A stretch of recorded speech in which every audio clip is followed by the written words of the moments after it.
Chris एक Mexican व्यक्ति था जो कि रहस्यमय तरीके से गायब हुआ और रहस्यमय तरीके से ही अपने घर वापस आ गया। दोस्तों, यह घटना लिखी गई है डेविड पॉलेडेस की लिखी वो किताब जिसमें दुनिया भर में रहस्यमय तरीकों से गायब हुए लोगों के बारे में लिखा गया है। इस बुक की जो घटनाएं हैं इसके ऊपर मैंने पहले भी 2-3 वीडियोस बना रखी है। अगर आप चाहें तो आप उन्हें भी जाके देख सकते हैं, लिंक है नीचे डिस्क्रिप्शन बॉक्स में। क्रिस 27 जुलाई 2011 को अपने घर से निकलता है हाइकिंग करने के लिए। वो एक पहाड़ी पर हाइकिंग करने के लिए जाता है और वहाँ जाकर अपना कैंप सेटअप करता है। उसका वो टूर करीबन 3 दिन का था और चौथे दिन की सुबह उसे अपने घर आना था। ये बात उसने अपने मम्मी पापा को बताई थी और पूरा प्लान के हिसाब से वो अपना पूरा तामझाम लेकर उस जगह पर जा चुका था। लेकिन 5 दिन बीत गए, क्रिस वापस नहीं आया। क्रिस के माता पिता अब चिंतित होने लगे। उन्होंने उस कैंपिंग साइट पर जाकर भी क्रिस को ढूंढा लेकिन क्रिस नहीं मिला। उसके बाद परेशान होकर क्रिस के माता पिता ने पुलिस में कंप्लेंट कर दी। थोड़े ही देर बाद पुलिस की एक टुकड़ी उस पहाड़ पर पहुंची जहां पर क्रिस ने अपना कैंप सेटअप किया था।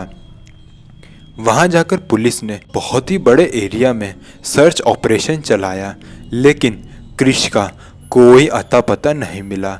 बहुत ही ज़्यादा बड़ा सर्च ऑपरेशन चलाने के बावजूद भी क्रिस की एक भी चीज़ नहीं मिली।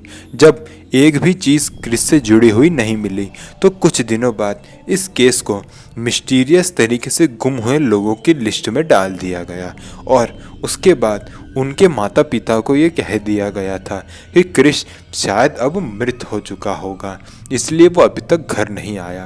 क्योंकि अगर वो जिंदा होता तो वो अभी तक घर आ चुका होता। लेकिन क्रिस का कोई अता पता नहीं था। धीरे धीरे करके ये मामला शांत हो गया। लेकिन उसके बाद एक रात को जब क्रिस के घर पे उसके माता पिता और उसकी छोटी बहन थी तभी उनके घर की बेल बजती है।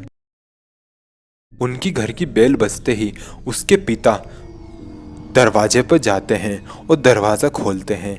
दरवाजे के बाहर क्रिस खड़ा था जिसकी हालत बहुत ही ज़्यादा ख़राब लग रही थी। उसके बाल बहुत ही ज़्यादा बिखरे हुए थे, उसकी दाढ़ी भी उग चुकी थी और उसके कपड़ों पर मिट्टी लगी हुई थी।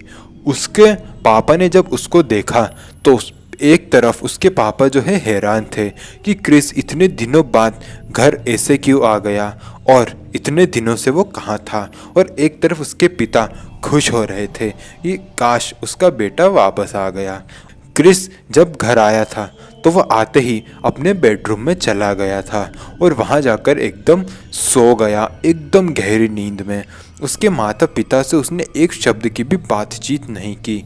वो उसी हालत में जाके अपने कमरे में सो गया। कमरे में सोने के बाद उसके माता पिता ने पुलिस को इन्फॉर्म किया। पुलिस उसके घर आई। अगली सुबह क्रिस से पूछताछ चालू की गई। क्रिस से पूछा गया कि वो इतने दिनों से कहाँ था, तो क्रिस ने कहा कि जब वो उस कैंपिंग साइट पर गया था तो उसके केवल 1 घंटे ही उसे याद है। उसके बाद का इतने दिनों में उसके साथ क्या हुआ उसे कुछ नहीं याद। पुलिस ने उसको पूछा कि आपको कुछ भी याद नहीं है, तो क्रिस ने बताया कि उसको सिर्फ वो 1 घंटे याद है। उसके बाद वो सीधा रात को अपने घर के दरवाजे के बाहर खड़ा हुआ था। वो वहाँ कैसे पहुंचा उसे कुछ नहीं पता।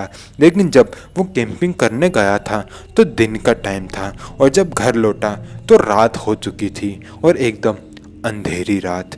ये केस धीरे धीरे करके बहुत ही ज़्यादा मिस्टीरियस होता गया। लेकिन जब पुलिस को कोई भी सबूत नहीं मिला तो उन्होंने डॉक्टर का सहारा लिया। क्रिस को डॉक्टर को भी दिखाया गया लेकिन सारे चेकअप में क्रिस एकदम नॉर्मल पाया गया।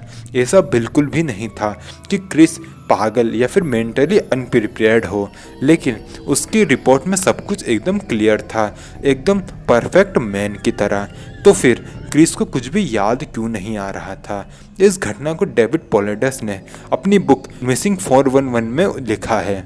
और उसके बाद जब पुलिस को ये पता चला कि ये आदमी एकदम सही है तो उन्होंने इस केस को एकदम बंद कर दिया।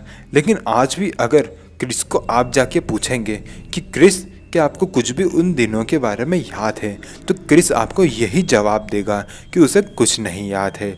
उसे सिर्फ वो 1 घंटे याद है और उसके बाद वो घर के बाहर खड़ा था, उसे ये याद है।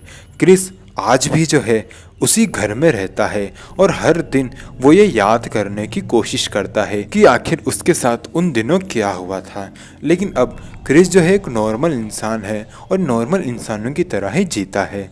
आपकी इस कहानी के ऊपर क्या राय है मुझे कमेंट करके बताइएगा। और क्या आप ऐसी कहानियों पर और वीडियोस चाहते हैं, कमेंट करके आप मुझे ये भी बता सकते हैं। वीडियो पसंद आई तो प्लीज़ वीडियो को लाइक कर दीजिएगा, क्योंकि इस घटना के जुड़े हुए डिटेल्स निकालने में मेहनत लगी है। सो प्लीज़ आप उस मेहनत को सफल कर दीजिए।